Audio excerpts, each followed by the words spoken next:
자, 이번 시간은 건축법으로 진도를 준비하겠습니다. 먼저 건축법상 용어정의부터 학습을 준비하시죠. 네. 자, 용어정의에서 기본적으로 한 문항 정도 출제될 가능성이 매우 높다, 그렇게 볼 수 있는 거죠. 네. 입문 과정에서 벌써 한 문제를 잡고 들어가는 거죠. 용어정의 같이 보겠습니다. 자, 대지. 아까 우리 앞 시간에 도시및 주거환경 정비법상 대지가 뭐죠? 네, 정비법상 정비사업 시계가 있죠. 그 정비사업으로 조성된 토지를 말한다라고 되어 있었죠. 자, 이번 시간은 건축법상 대지입니다. 자, 건축법상 대지는 공간정보 구축 및 관리 등에 관한 법률 중에서 이제 지력법, 이 안에 이제 과거의 지력법이죠, 명칭이. 그래서 지력법이라고 부를게요. 자, 지력법상 각 필지, 지력법상 미줄 것이십시오. 각 필지로 나눈 토지를 건축법상 대지라고 합니다. 그래서 건축법상 대지는 지력법상 각 필지로 나눈 토지를 말한다, 그렇게 하시면 되고요. 마음속으로 5번 따라오죠. 네, 지력법상 각 필지로 나눈 토지를 건축법상 대지라고 한다, 그렇게 하시면 되고요. 자, 이 말이 무슨 뜻일까 설명 좀 할게요. 봐요, 여러분. 자, 지력법에 보여서 이렇게 세 필지로 나눈 토지가 있어요. 자, A, B, C 이렇게 세 필지로 나눈 토지가 있으면 이 각각의 필지로 나눈 토지가 건축법상 각각의 대지가 된다는 뜻이에요. 그러면은 A 필지로 나눈 부분도 건축법상 한 개의 대지가 되는 것이고, B 필지로 나눈 부분도 건축법상 한 개의 대지, C 필지로 나눈 부분도 건축법상 하나의 대지가 된다는 뜻이잖아요. 그래서 지력법상 각 필지로 나눈 토지가 건축법상 대지가 된다는 말의 뜻은 곧 한 개의 필지로 나눈 토지는 곧 건축법상 한 개의 대지가 된다. 즉, 1필지 1대지가 원칙이다, 그런 뜻이에요. 그래서 지력법상 각 필지로 나눈 토지가 건축법상 대지다라고 하는 말의 뜻은 곧 지력법상 한 개의 필지가 건축법상 곧 한 개의 대지가 된다. 1필지 1대지가 원칙이다. 1필지 1대지, 이게 원칙이에요, 원칙. 원칙에 있으면 이제 예외가 있죠. 예외적으로 이제 기본 이론 시간에 배우게 될 거예요. 2개 이상의 필지. 둘 이상의 필지를 1대지, 하나의 대지로 할 수 있는 토지가 6개가 있다고, 6개. 네, 이런 것은 나중에 이제 주택법까지 강의를 한번 들어야 이해가 되는 부분이 있으니까 설명을 지금 하진 않죠. 설명해도 잘 이해가 안 되니까. 그래서 이런 게 있다는 거 아시면 돼요. 2개 이상의 필지를, 원칙은 2개 이상의 대지가 돼야 될 거 아니야. 이제 특례로서 하나의 대지로 할 수 있는 토지가 6개가 있다는, 딱 한 개 보여드릴게요. 예를 들면, 봐주십시오. 예를 들면, 여러분, 여기 A 필지, B 필지가 있어. 그러면은, 2필지니까 몇 개의 대지죠? 그렇죠. 1필지, 1대지 원칙에 의해서 2필지니까 2개의 대지가 되는 게 원칙이잖아요. 근데, 이 2개 이상의 필지에다가 하나의 건축물을, 2 이상의 필지에다가 하나의 건축물을 걸쳐 건축해버리면, A 필지와 B 필지의 건축물을 걸쳐 건축하면 건축물이 걸쳐서 건축된 이 2개의 필지를 합하여 건축해서는 1대지, 이것을 한 개의 대지로 본다는 거지. 하나의 건축물이 2개 이상의 필지에 걸쳐서 건축되면 건축물이 걸쳐 건축된 토지는 2필지 이상이어도 건축법상 한 개의 대지로 한다, 이런 식이죠. 이렇게 해서 6개가 있다고, 네, 기본 이론 시간에 기대하시면 될 것 같습니다. 그 다음에 건축물이 있습니다. 건축물. 이거는 이제 시험 자주 나오거든요. 자주 나와요. 그래서 별표를 하나 할 거예요. 건축물이 무엇일까? 건축물이란, 여기서 이제 건축물은 건축법 적용을 받는 건축물이에요. 그럼 건축물은 건축법 적용을 받는 것도 있고 건축법 적용을 받지 않는 건축물이 있다고. 이것을 구분을 해야 돼요. 그래서 건축법 적용을 건축법 적용을 받는 건축물도 배웁시다. 자, 건축법 적용을 받는 건축물이라 하면 3가지입니다, 3가지. 밑줄 잘 그십시오. 토지에 정착하는 공작물 중에서 지붕과 기둥 또는 벽이 있는 것. 토지에 정착하는 공작물 중에서 지붕과 기둥 또는 벽이 있는 것은 건축법 적용을 받는 건축물이 됩니다. 하나. 근데 여기서 지붕은 토지에 정착하는 공작물이 건축법상 건축법 적용을 받는 건축물 되기 위해서는 이 지붕은 밑에 적으세요. 필수 반드시 있어야 된다는 거지. 그 다음에 필수 요건인 지붕이 있다면 그 다음에 무엇이 있어야 되죠? 기둥 또는 벽이 있어야 되는 거죠. 기둥 또는 벽이니까 기둥과 벽은 지붕이 있다면 기둥과 벽은 둘 모두 있거나 둘 중 하나만 있어도 선택이 좋으니까 하나만 있어도 건축법 적용을 받는 건축물이 되는 거죠. 네. 토지에 정착하는 공작물 중에서 지붕과 기둥 또는 벽이 있는 것은 건축법 적용을 받는 건축물이 됩니다. 그러면은 지금 여러분이 이거 학습을 하고 있는 공간이 만약에 이제 실내에서 이렇게 강의를 듣고 계신다면은 여러분이 계시는 그 건물은 지붕이 있죠. 지붕이 있고요. 그 다음에 이제, 기둥 또는 벽도 있죠.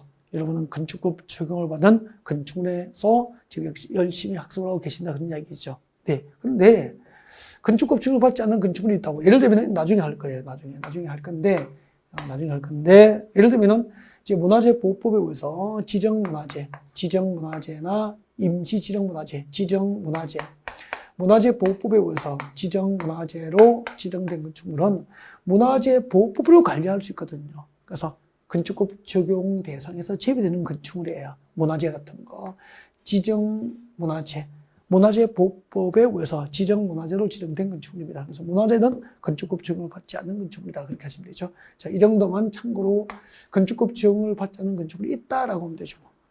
또 하천구역 내에 있는 수군 조작시라든지, 그죠? 철도나 궤도의 선로부지 안에 있는 철도 관련 시설, 운전 보안 시설, 급유 시설, 급탄 시설, 급수 시설 이런 거, 철도법에서 관리하거든요.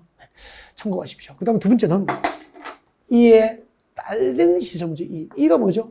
이는 지시대명사잖아. 앞에 이 건축법 적용을 받는 이 건축물을 말한 거죠. 이 건축법 적용을 받는 이 건축법 적용을 받는 건축물에 딸린 시설물도 건축법 적용을 받는 건축물 됩니다. 이거 2번 할게요. 2번. 지붕과 기둥 또는 벽이 있는 것. 건축물에 딸린 시설물. 그러면은 건축법 적용을 받는 건축물에 딸린 시설물. 예를 들면은 대문, 담장, 공벽 등도 건축법 적용을 받는 건축물이 되는 거예요. 그러면은 이제 건축물이 없는 대지에 이제 축조되어 있는 담장은 그냥 공작물이에요. 근데 건축물이 있는 대지에 축조된 이 담장은 건축물에 딸린 시설물일 경우에는 그것도 건축법 적용을 받는 건축물을 본다는 겁니다. 그 다음에 이게 시험에 많이 나왔다고. 밑을 쭉 가십시오. 지하나 고가의 공작물에 설치하는 쭉 외우십시오. 사무소, 공연장, 점포, 차고, 창고. 3번 할게요.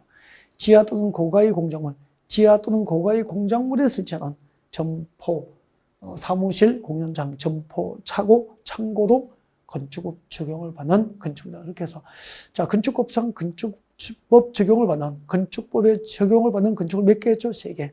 첫 번째, 토지에 정착하는 공작물 중에서 첫 번째, 지붕과 기둥 또는 벽이 있는 것. 두 번째, 그 건축물에 딸린 시설물. 세 번째, 지하 또는 고가의 공작물에 설치된 사무실, 공연장, 점포, 차고, 창고.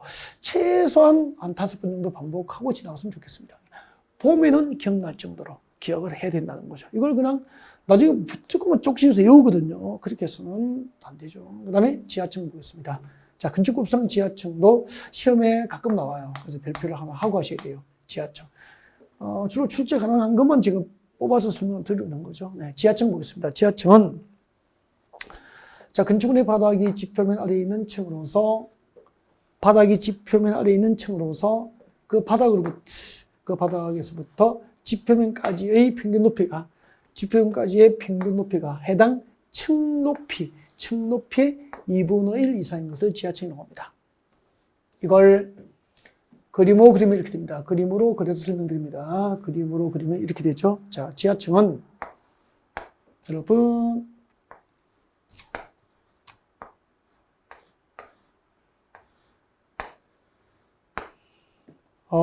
이 지표면이에요. 지표면이고, 이 부분이 건축물의 바닥면인데, 이 건축물이에요. 건축물의 바닥면이고요. 바닥면이고, 여기가 이제 천정 부분이에요. 천정 부분이죠.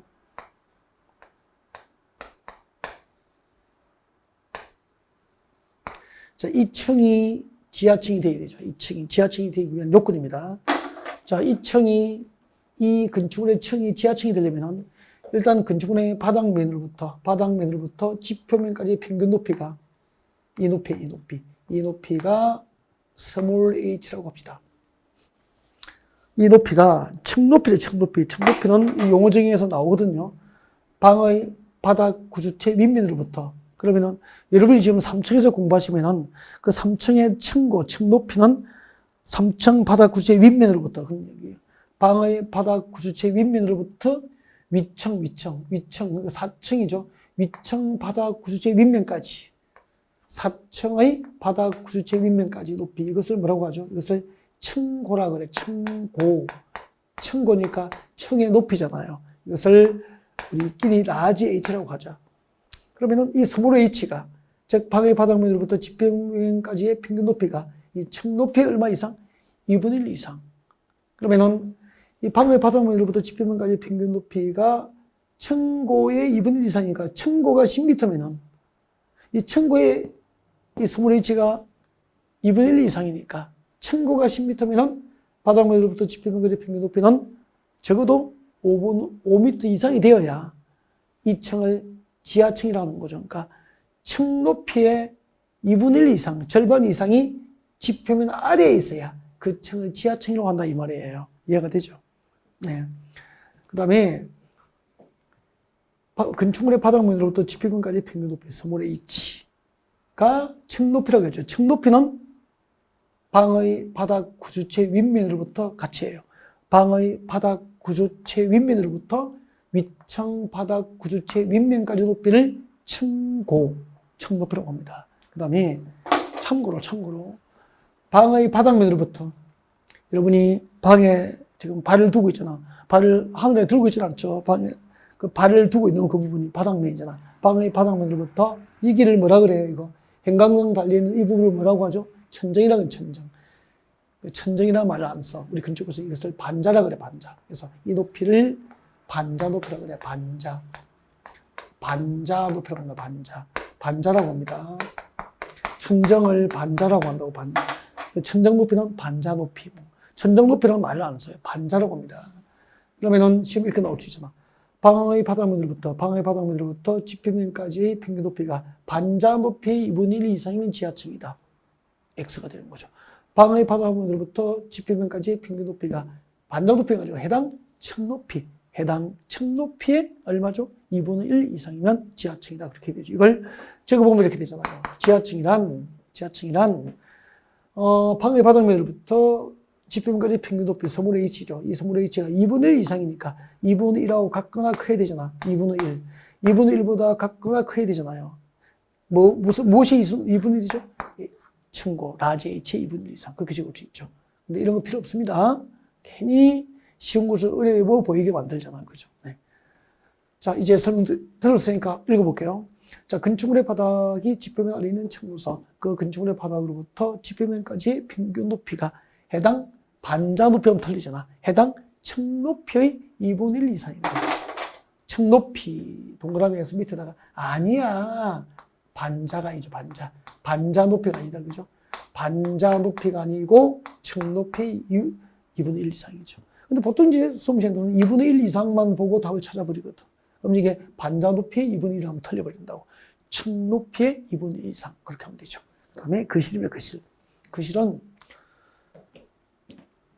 일단은 건축물 안에서 거주, 먹고 자는 거죠. 먹고 자고 해야지. 휴식하고, 거주 직무 일하고, 건축물에서 일을 하고, 작업하고, 그 다음에 집회 모이고, 오락, 휴식하고 놀고, 이런 목적으로 사용되고 있는 방은 전부 건축법상 거실이니까, 우리 과거에 뭐, TV 있고, 응접실도 있고, 소파 있고, 이런 거실 개념이 아니고요.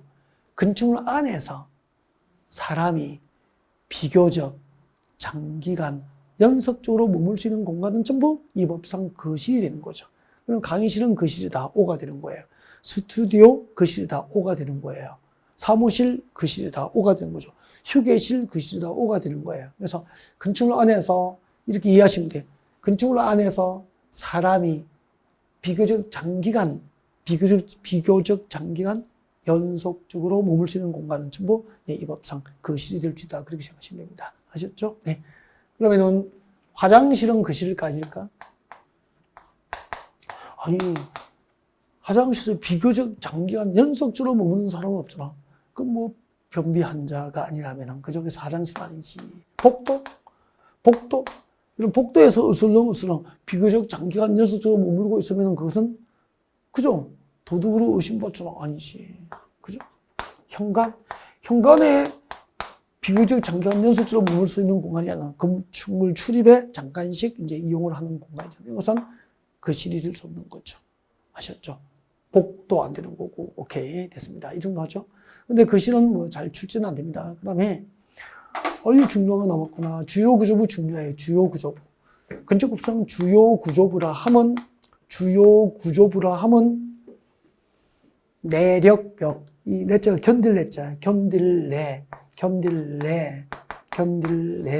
힘력, 그렇게 되잖아요. 그래서 견딜 수 있는 힘 있는 벽이죠. 그래서 콘크리트 구조된 벽, 철근 콘크리트 구조된 벽은 내력벽으로 보시면 돼요. 내력벽, 기둥, 바닥, 보, 지붕틀, 그리고 주계단을 이것은 주요 구조로 봅니다. 꼭 외워야 됩니다. 꼭 외워야 되는데, 명칭을 모르잖아. 포도 모를 수도 있고, 뭐, 그죠?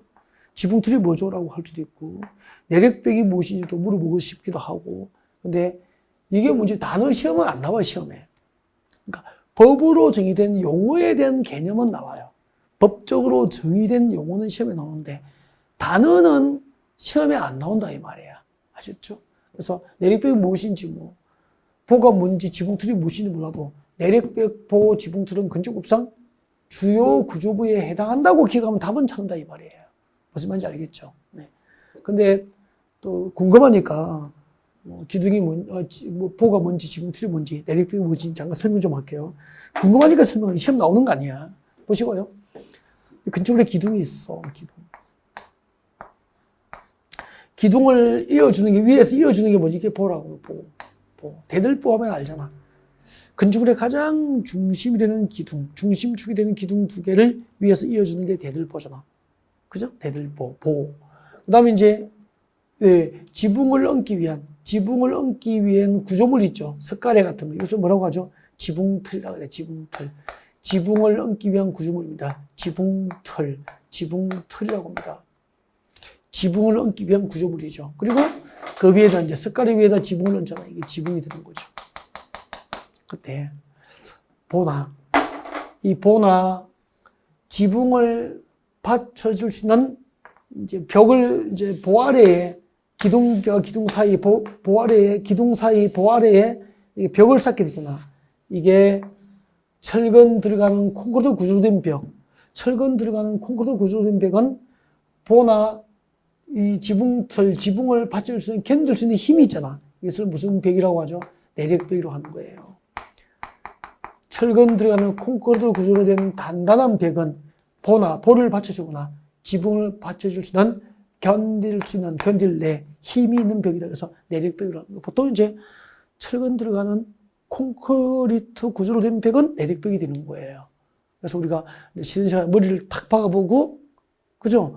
펑 하면은 머리가 막 깨질 듯이 아프면은 그 내력벽이고, 콘크리트 구조, 단단한 구조로 된 벽이니까. 그냥 퍽 하고 말면은 칸막이 벽이에요. 그러니까 강의실을 구분하기 위한 칸막이 벽, 이런 것은 내력벽이 아니고 비내력벽. 그래서 벽은 내력벽과 비내력벽이 있는 거예요. 참고하시면 되죠. 내력벽이 무엇인지 시험 안 내요. 단, 내력벽은 건축법상 주요 구조에 해당한다. 이것은 꼭 기억을 하셔야 되는 거고.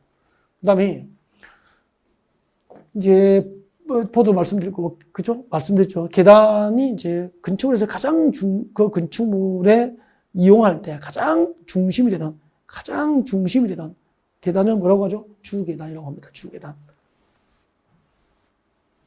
급할 때만 대피하는 피난계단이 아니고, 그죠? 네. 이렇게 건축물의 가장 중심, 이게 이제 뭐 대피를 하는 대표 계단이 될 수 있지만 이제 가장 건축물의 계단 중에서 중심이 되는 주요 이동 수단이 될 수 있는 통행의 수단이 될 수 있는 계단이죠.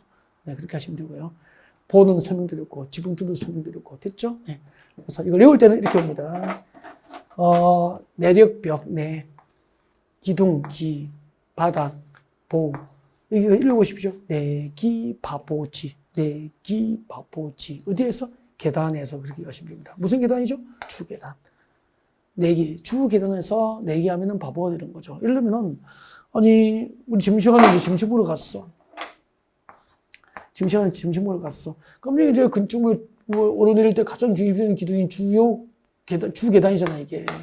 이제 승강기도 있을 거고. 일본 이제 승강기로 올라가는데 운동 좋아하시는 분은 이제 계단으로 올라가고 있다고. 그때 연인끼리 가위바위보 하면서 막 길 박아놓고, 그죠? 이기면은 계단 올라가죠. 보온에서 이기면은 뭐 5걸음 올라가고, 그죠? 이렇게 주먹 내고 이기면은 10걸음 올라가고 이렇게 하잖아. 그죠? 이런 거. 그러면 계단에서 이거하고 연인끼리 놀고 있으면은 자기들은 재밌죠. 남들이 볼 때는 뭐죠? 바보잖아. 그 남산 공원 올라갈 때 이제 케이블카로 오를 수도 있고 계단으로 오를 수 있는 거죠. 이때 막 연인끼리 가위바위보하고 내기하고 있잖아. 그죠?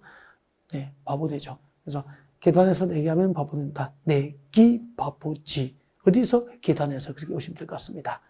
그 다음에 리모델링. 이 리모델링은 나중에 이제 우리 그 주택법에서 중요해요. 주택법. 그래서 건축법에서 리모델링 개념은 참고만 합니다. 시험 안 나와요. 그 다음에 올라가겠습니다. 도로 하겠습니다. 도로. 이것도 이제 제가 설명을 그린 것을 잘 드리거든요. 시험에 나왔던데요. 34회 때. 네, 용어 중에서 기본적으로 한 문항씩 출제가 됩니다. 7문제 중에서 4문제 이상만 맞추면 합격하는데 아무 지장이 없잖아요. 벌써 한 문제 잡잖아. 도로가 무엇일까? 어렵다고 이걸 공법은 책 속의 생각에 머물러 있으면 항상 어려워요. 그래서 현장 사례를 통해서 이론을 이렇게 제도적으로 좀 이해를 하는 방법으로 학습하는 게 제일 좋다. 그런 말씀 드리고 싶어요. 도로가 무엇일까? 자, 그림을 그리면서 여러분도 그려보면서 그림을 상상하면서 자꾸 외웠으면 좋겠습니다. 아셨죠? 네. 건축상 도로라 하면 중요합니다. 도로예요. 자, 이게 건축상 도로가 되기 위한 요건입니다. 이쪽에는 산이고 산 쪽으로 올라가는 경사각도가 있는 도로도 있고 이렇게 뭐 있죠. 이게 건축상 도로가 되려면은 보행과 차량 통행이 보행 및 차량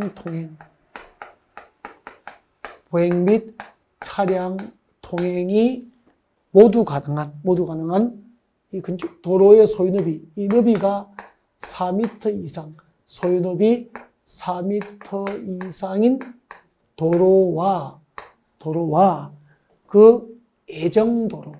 그래서 해남상 도로는 없더라도 예정도로는 건축상 도로로 인정이 되기 때문에 이 예정도로에 접하고 있는 대지도 맹지를 면하고 건축상 건축을 받을 수 있게 되는 거예요. 이거 외우시라고. 이때 보행은 사람이 다녀야 된다는 거죠. 이 보행은 건축법상 도로가 될 수 있는 절대 요건이야. 절대 요건이니까 차량 통행이 가능하더라도 절대 요건, 보행이 불가능하면은 건축상 도로가 될 수 없다는 거예요. 알겠죠? 그래서 원칙은 보행과 차량 통행이 모두 가능해야 돼. 그래서 차량 통행은 상대적 요건이야. 그러면은 봐요. 차량 통행이 가능하더라도 절대 요건인 보행이 불가능하면은 이 법상, 즉 이 법, 건축법상 도로가 될 수 없는 거죠. 근데 차량 통행이 불가능하더라도 보행이 가능한 것은 이 법상, 건축상 도로가 될 수 있다는 거예요. 이해가 하셔야 되죠? 네.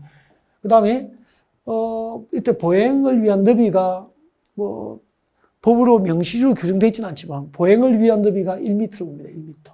1m. 그리고 차량 통행을 위한 너비가 3m. 그러니까 둘 모두 가능해야 되니까 건축상 도로의 소유 너비는 4m 이상으로 해야 한다. 이걸 원칙으로 하게 된 거죠. 네, 이걸 외우실 필요는 없어요.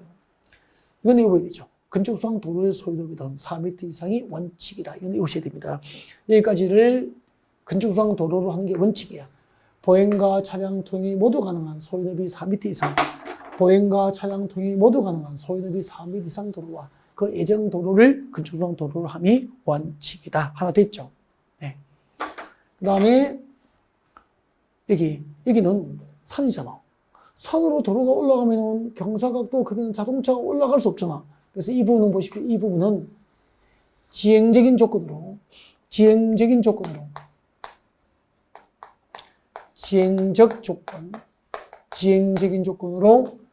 자동차 통행이 곤란하다고 지정하여 공고된 구역이야. 네.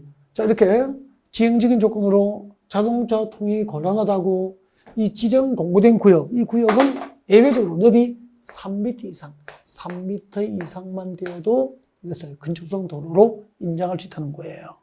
이해하셔야 돼요. 도로 2개 했죠. 그 다음에 막다른 도로가 건축상 도로가 될 수도 있어. 막다른 도로 1개, 2개, 세 번째 개념입니다. 이제 막다른 도로입니다.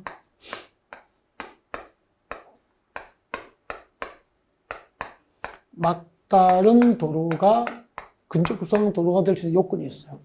막다른 도로가 건축구성 도로가 될 수 있는 요건이 있어요. 자, 그림으로 설명하겠습니다. 나중에 이제 어차피 이걸 외우게 합니다. 도로인데 이 끝부분이 이렇게 막혀 있어. 그러면 자, 이 부분이 막혔으니까 이것은 다른 지역으로 통과할 수가 없잖아. 이건 통과도로지만. 그래서 이것을 막다른 도로라고 한다고. 자, 이 막다른 도로가 건축상 도로가 되기 위해서는 여기서부터 여기까지 막다른 도로잖아요. 이 도로가, 이것이 건축상 도로가 되기 위해서는 이 길이에 따라서, 이 막다른 도로의 길이에 따라서 이 너비가 일정한 너비 이상이 되어야 건축상 도로가 될 수 있다고. 그때 이 길이가, 막다른 도로 길이가 10m 미만이야. 10m 미만이면은 자동차가 들어갔다가 백을 하기가 쉽잖아요. 백에 나올 수 있죠. 10m 미만이면 이 너비가 3m 이상이면 돼. 3m 이상만 되면 건축상 도로가 될 수 있다고. 막다른 도로의 길이가, 막다른 도로의 길이가, 막다른 도로의 길이가 10m 미만이면은 이 너비가 3m, 이 길이가 10m 미만이면 이 너비가 3m 이상이 나와야 건축상 도로로 인정받는 거예요, 이게. 막다른 도로의 길이가 10m 이상부터 35m 미만까지. 35m 미만까지는, 죄송합니다, 2m 이상. 자, 막다른 도로 길이가 10m 미만이면 너비 2m 이상. 막다른 도로 길이가 10m 이상, 35m 미만이야. 10m 이상부터 35m 미만이면 너비 3m 이상. 안 적어도 됩니다. 나중에 외웁니다. 나중에 책에 나옵니다. 그 다음에 막다른 도로의 길이가 35m 미만이면 그냥 한번 적어보는 거죠. 굳이 암기할 필요 없어, 지금요. 막, 안 보여요. 막 그렇게 할 필요도 없다고. 안 보이면 안 외우면 되죠, 뭐. 그죠? 6m 이상. 이 길이가 35m 이상이면 이 너비가 6m 이상이 되어야 건축상 도로가 될 수 있다고. 아셨죠? 그러니까 이 막힌 도로의 길이가 10m 미만이면 2m 이상이면 건축상 도로로 인정하니까 그랜저가 3m짜리 그랜저가 들어갈 수 없는 거야. 뭐 그랜저 너비가 3m는 안 되지만, 그죠? 그래서 들어가지 말라는 거지. 백에 나오기 힘드니까. 근데 10m 이상 35m 미만까지는 3m 이상이죠. 그러니까 최소 자동차 한 대가 백에서 나올 수는 있도록 해주는 거죠. 근데 35m 미만이 아니고 35m 이상이지. 35m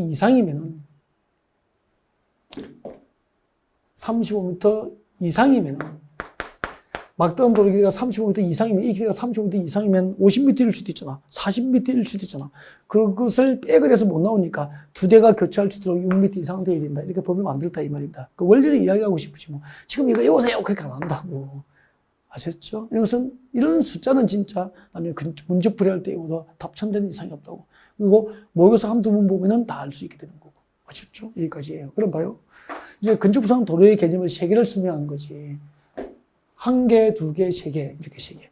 이 세 개가 건축부상 도로가 되려면은, 이 세 개가 건축부상 도로가 되려면은, 이제 국토계획법, 도로법, 사도법, 그 밖의 관계 법령에 따라서 그 도로의 신설 및 변경에 관하여, 도로의 신설과 변경에 관하여 공식적으로 고시된, 신설 변경이 대외적으로 고시된 도로이거나, 아니면은, 건축허가 또는 신고시, 허가권자가 지정 공고, 허가권자가 그 도로의 지정을 공고한 도로. 그래서 이 동그라미 1, 2, 3 중 한 개에 해당하면서 그 도로의 신설 변경에 관하여 공식적으로 고시됐거나 또 도로의 위치를 허가권자가 지정하여서 공고한 것은 건축상 도로가 될 수 있다. 그런 뜻이에요. 아셨죠? 네. 자, 읽어볼까요? 건축상 도로, 보행과 차량 통행, 자동차 통행이 가능한 너비 4m 이상인 도로나 그 예정 도로를 건축상 도로라고 합니다. 네. 보행과 자동차 통행이 가능한 너비 4m 이상 도로 또는 그 예정 도로로서 동그라미 1번, 2번에 의해서 동그라미 1번과 2번에 의해서 신설 변경, 도로의 신설 또는 변경에 관하여 고시가 됐거나 또 건축허가 또는 신고시, 시랑, 군수지장이 그 도로의 위치를 지정하여 공고한 것은 건축상 도로가 될 수 있다는 뜻이에요. 그 다음에 이제 가로 안에 보면은 요거 나와요, 요거. 지행적으로 자동차 통행이 불가능한 경우, 그리고 막다른 도로의 경우에는 대통령령이라는 구조와 너비의 도로에 해당합니다. 이거죠. 이거. 길이에 따라서 너비가 일정한 너비 이상, 여기에 해당하면은 역시 신설 변경이 고시되면은 건축상 도로가 될 수 있다는 거죠. 네. 그래서 요게 1번이죠. 보행과 자동차 통행이 모두 가능한 도로와 그 예정 도로를 건축상 도로로 한다. 그 다음에 가로 안에 2번 지형적인 조건으로 자동차 통행이 곤란한 경우도 일정한 요건에 해당하면 건축상 도로가 될 수 있다. 그 다음에 이제 막다른 도로, 이거죠. 막다른 도로도 대통령령이 인정한 요건을 갖추면, 즉 막다른 도로의 길이가 10m 미만이면 너비 2m 이상, 10m 이상 35m 미만이면 너비 3m 이상, 이 막다른 도로의 길이가 35m 이상이면 너비 6m 이상 나오면 건축상 도로가 될 수 있다. 네, 설명 다 드렸습니다. 네, 그리고 이거는 암기하셔야 되고요. 고층 건축물은 층수가 30층 이상, 꼭 외워야 됩니다. 층수가 30층 이상이거나 둘 중 하나만 해당하면 되죠. 층수가 30층 이상이거나 아니면 30층 미만이어도 그 높이가 120m 이상인 건축물은 건축법상 고층 건축물이고요. 초고층 건축물은 층수가 30층 이상, 50층 이상이죠. 50층 이상이나 높이가 200m 이상. 고층은 30층 150m, 초고층은 50층 200m 이상 그렇게 되죠. 준초고층은 고층 건축물 중에서 초고층 건축물이 아닌 것은 준초고층 건축물 그렇게 얘기를 합니다. 이거 고층 건축물하고 초고층 건축물은 암기를 하고 있어야 되고요. 네, 그 다음에 보겠습니다. 이 다중이용 건축물도 시험에 자주 나오거든요. 네, 건축법상 다중이용 건축물. 자, 칠판 정리를 좀 하면서 보겠습니다. 네.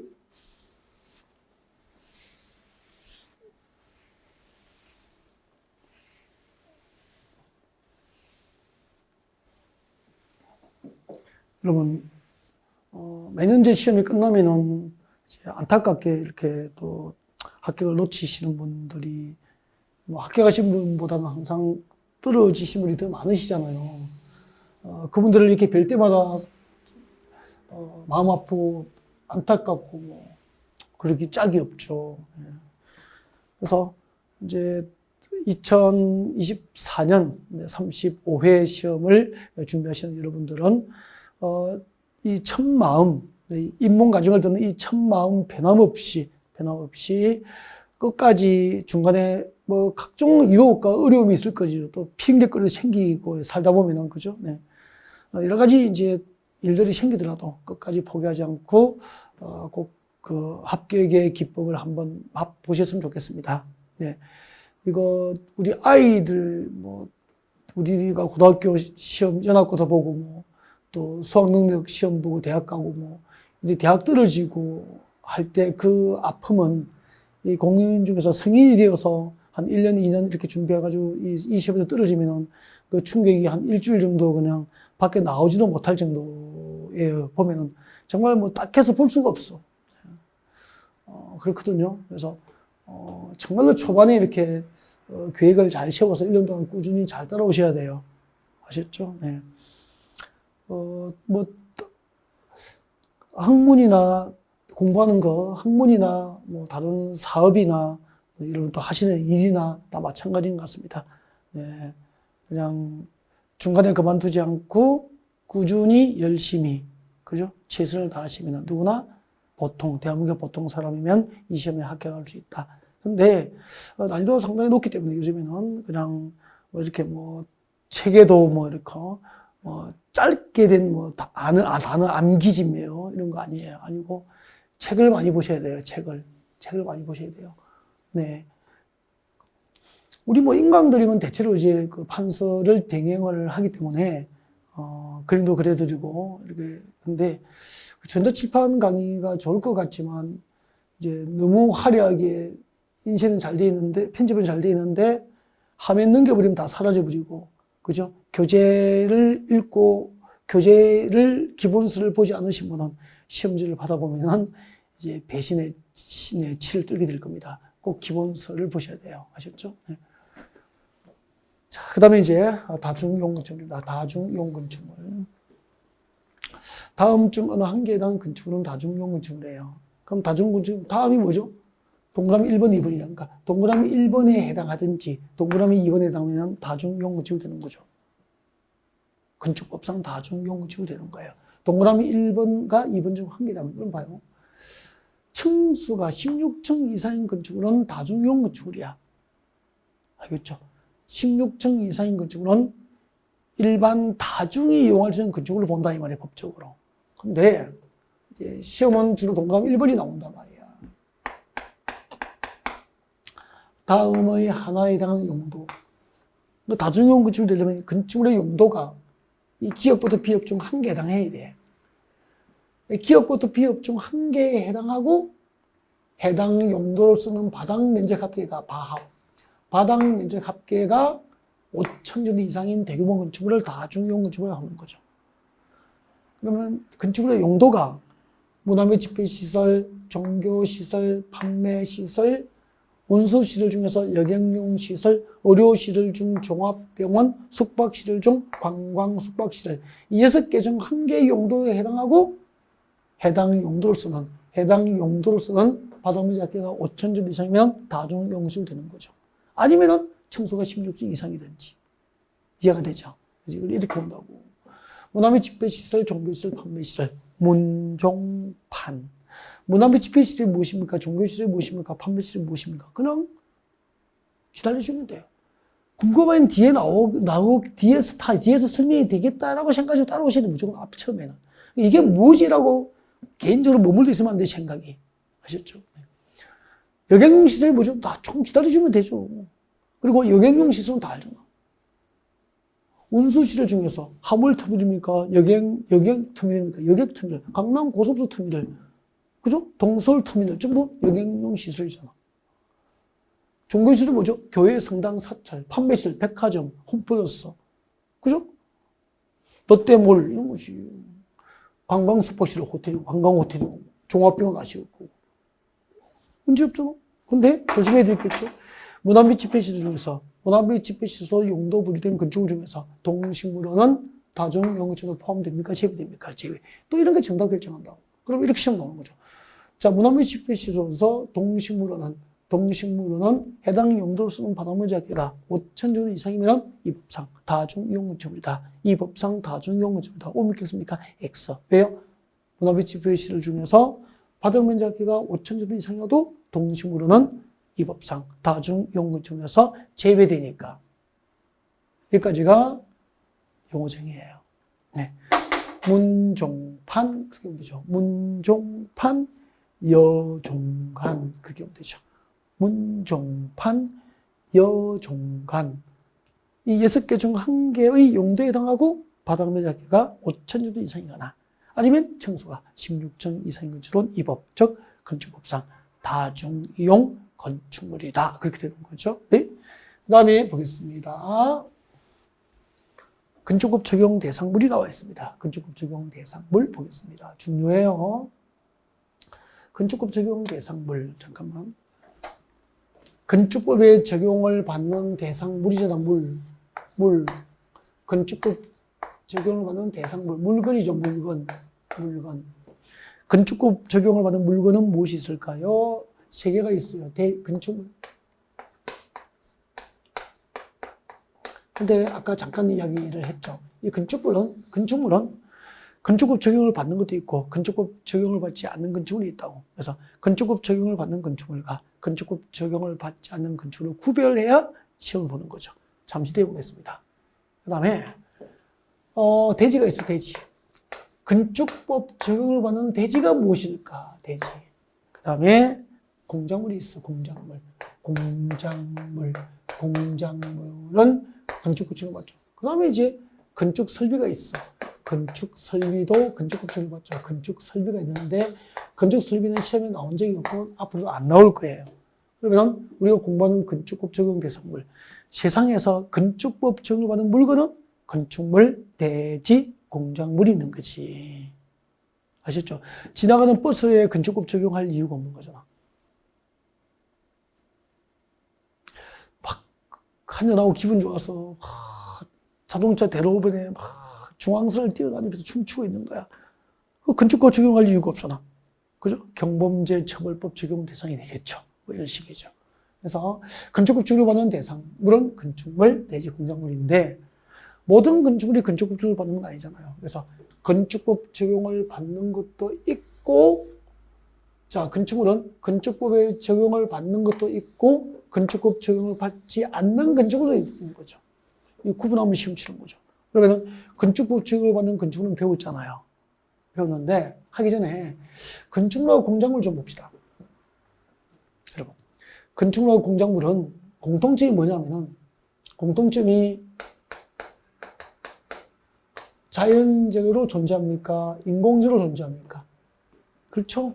네. 인공적으로 설치됩니다. 인위적으로 설치되는 거죠. 인위적으로 설치되는 시설물들이 공통점이잖아.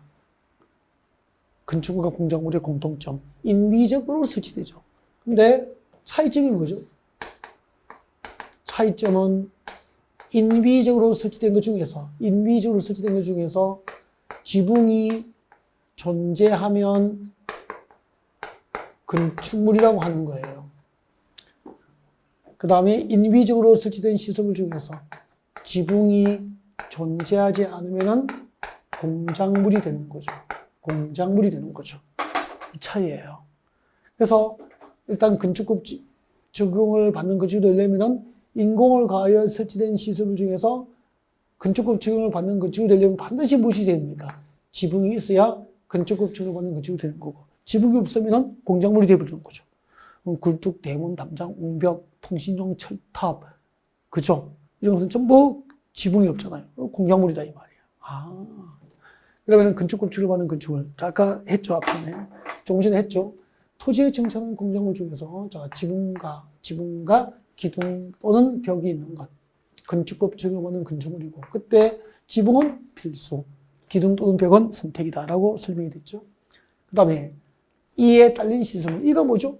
앞에 기억본 건축법 적용을 받는 건축물을 말하는 거죠. 그 건축법 적용을 받는 건축물에 딸린 시설물은 건축법 적용을 받는 건축물이 되죠. 그 다음에 이제 지하 또는 고가의 공작물에 설치하는 사무소, 공연장, 점포, 차고, 창고 등은 건축법 적용을 받는 건축물이 된다고. 여기까지 설명했고, 그 다음에 이제 건축법 적용을 받지 않는 게 나와 있습니다. 참고하십시오. 아직까지 안 해도 돼요. 너무 쉬워요. 철도나 궤도의 선로 부지 안에 있는, 철도 또는 궤도의 선로 부지 안에 있는 이것들, 운전보안시설, 급수시설, 급탄시설, 급유시설, 플랫폼, 그다음 철도 상하를 횡단하는 보행시설 등은 철도법으로 관리하기 때문에 건축법 적용을 받지 않습니다. 철도나 궤도의 슬로브 안에 있는 철도 관련 시설은 철도법으로 관리한다. 그렇게 이해하시면 되잖아. 여기에 들어가지 않는 게 있어.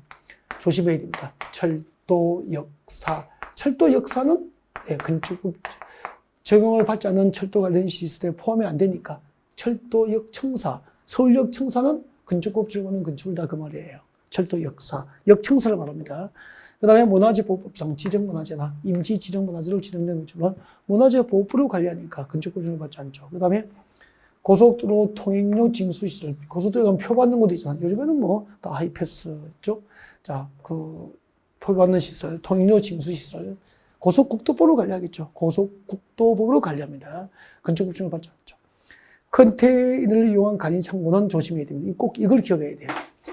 컨테이너를 이용한 간이창고가 건축법 적용을 안 받으려면은 공장 용도로 사용되는, 공장의 용도로 사용되는 건축물의 대지 안에 설치하는 것으로서, 공장 용도로만 사용되는 건축물의 대지 안에 설치하는 것으로서 이동이 쉬운 것, 이동식, 고정식으로 하면은 건축법 적용을 받게 돼요. 그래서 공장 용도로 쓰는 대지 안에 설치하고 이동이 쉬운 컨테이너 이용 간이창고는 건축법 적용을 받지 않는다. 네. 그 다음에 하천이에요. 하천법상 하천구역이죠.